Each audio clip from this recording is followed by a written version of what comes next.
Hello అండి. Bakery స్టైల్‌లో బన్నుని ఎలా ప్రిపేర్ చేయాలో చూపిస్తానండి. చాలా సింపుల్‌గా ఎలా ప్రిపేర్ చేయాలో కూడా చూపిస్తాను. మీరు తప్పకుండా ఒకసారి ఈ వీడియో మొత్తం చూసాక ఇంట్లో ఒకసారి ట్రై చేయండి. ట్రై చేశాక మీకు ఎలా వచ్చిందనేదైతే మీ ఫీడ్‌బ్యాక్‌ని కామెంట్ సెక్షన్‌లో తెలియజేయడం అస్సలు మర్చిపోద్దండి. చూసారు కదా ఎంత ఫ్లఫీగా, స్పంజీగా, సాఫ్ట్‌గా ఉందో. చూస్తుంటేనే అర్థమవుతుంది కదండీ. తినే కొద్దీ తినాలనిపిస్తుంది. అంత బాగుంటాయి. పిల్లలైతే చాలా బాగా ఎంజాయ్ చేసి తింటారండి. ఈవినింగ్ టైంలో స్నాక్స్ లాగా టీ టైంలో చాలా చాలా బాగుంటుంది. తప్పకుండా ఒకసారి ట్రై చేయండి. ఇంకా ప్రాసెస్ అయితే చూసేయండి. ఫస్ట్ అయితే కాచి చల్లార్చిన పాలు అయితే ఒక 3 స్పూన్లు అయితే వేసుకున్నానండి బౌల్లో. మరి వేడిగా ఉండకూడదండి, కొంచెం గోరువెచ్చగా ఉండాలి. ఆ పాలలో ఇక్కడ చూస్తున్నారు కదా డ్రై ఈస్ట్, ఇది సూపర్ మార్కెట్లో ఎక్కడైనా మనకు అవైలబుల్ ఉంటుందండి, లేదంటే ఆన్లైన్లో కూడా తీసుకోవచ్చు. ఈ డ్రై ఈస్ట్ని అయితే ఒక స్పూన్ యాడ్ చేసుకొని ఒకసారి మంచిగా పాలు డ్రై ఈస్ట్ కలిసేలాగా ఒకసారి మిక్స్ చేసుకున్న తర్వాత దానిపైన ఏదైనా మూత పెట్టేసి ఒక 15 మినిట్స్ అయితే పక్కన ఉంచేయాలండి. ఈ విధంగా ఫర్మెంటేషన్ అవ్వాలి, లేదంటే మనకు బ్రెడ్ అయితే ఫ్లఫీగా రాదండి. సో దాన్ని అయితే పక్కన పెట్టేయాలి. ఇంకొకసారి ట్రై చేయండి. మనకు ఫర్మెంటేషన్ అయితేనే మనకు బన్ అనేటి చాలా ఫ్లఫీగా వస్తాయండి.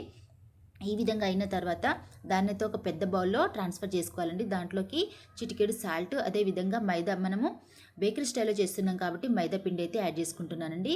అప్పుడే మనకు బన్ అనేటి చాలా స్పంజీగా, సాఫ్ట్గా అయితే వస్తాయండి, ఫ్లఫీగా. నెక్స్ట్ వీడియోలో నేను గోధుమ పిండితో కూడా ఏ విధంగా చేయాలో కూడా చూపిస్తానండి. ఈ విధంగా మైదా పిండిని కొంచెం కొంచెం యాడ్ చేసుకుంటూ మనకు కన్సిస్టెన్సీ ఈ విధంగా వచ్చేంత వరకు కలుపుకోవాలండి. దాంట్లోకి కొంచెం నెయ్యి, లేదంటే నూనె, బటర్, లేదంటే ఈ మూడిట్లో ఏదైనా యాడ్ చేసుకొని ఈ విధంగా మంచిగా నీట్ చేసుకోవాలండి. ఎంత బాగా నీట్ చేస్తే మనకు అంత ఫ్లఫీగా అయితే వస్తాయి బన్స్.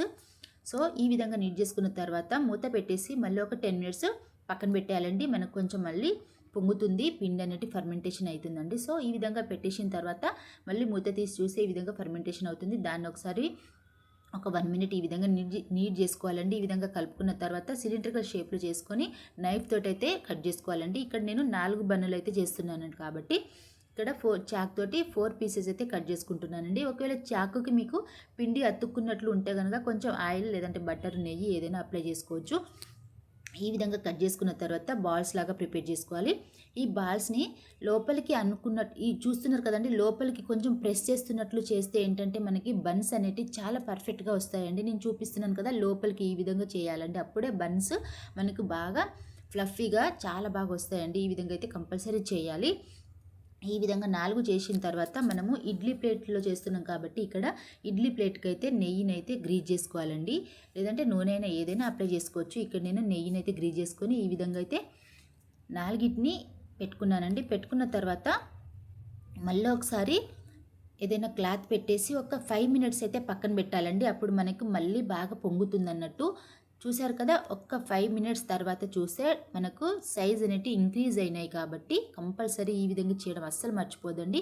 తర్వాత దీని మీద నుంచి బటర్, లేదంటే కాచి చల్లార్చిన పాలైనా అప్లై చేసుకోవచ్చు. ఇక్కడ నేనైతే నూనెనైతే అప్లై చేశానండి. మీరు కాచి చల్లార్చిన పాలనైనా అప్లై చేసుకోవచ్చు. తర్వాత చేయితోటి ఈ విధంగా కొంచెం ప్రెస్ చేసినట్లయితే మనకు బన్స్ సైజ్ అనేది కొంచెం పెద్దదిగా అవుతుంది, ఇంకా రౌండ్గా కూడా అవుతుందండి.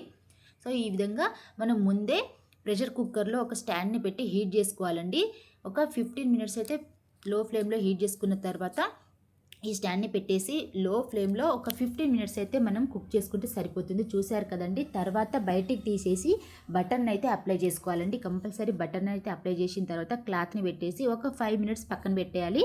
5 మినిట్స్ తర్వాత చూస్తే చాలా మనకు షైనీగా, సాఫ్ట్గా అయితే తయారవుతుంది బన్స్ అనేవి. చూశారు కదా, చాలా బాగుంది. తప్పకుండా ఒకసారి ట్రై చేయండి. వీడియో నచ్చితే లైక్ చేయండి, సబ్స్క్రైబ్ చేయడం మర్చిపోతుంది. Thank you so much for